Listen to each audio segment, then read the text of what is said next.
अस्सलामुअलैकुम वरहमतुल्लाहि वबरकातुहू। देखिए माशाल्लाह काफ़ी उम्रा ज़ायरीन तवाफ़ के लिए उम्रा के लिए आए हुए हैं।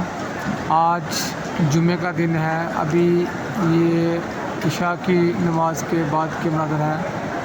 देखिए ये काबे का पंडाला है, रहमत का पंडाला जिसे बोलते हैं माशाल्लाह।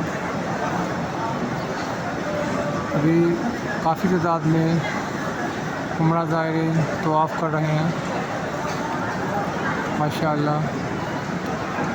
सुभान अल्लाह।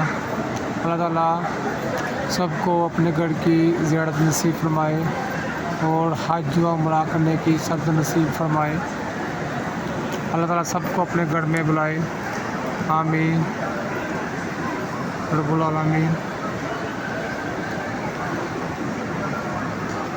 आमीन या रब्बुल आलमीन। अल्लाह सब मुसलमानों की नेक तमन्नाएँ पूरी फरमाए।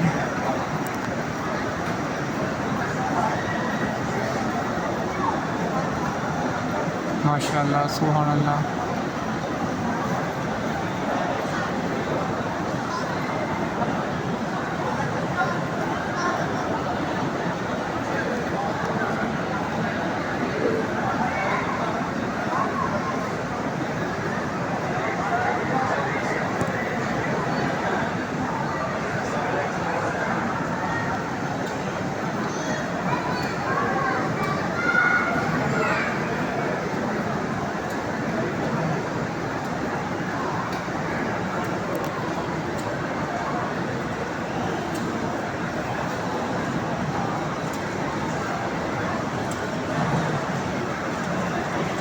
माशाल्लाह सेकंड में फर्स्ट फ्लोर सेकंड में जाने माशाल्लाह काफ़ी उम्रा ज़ायरीन से भरा हुआ है।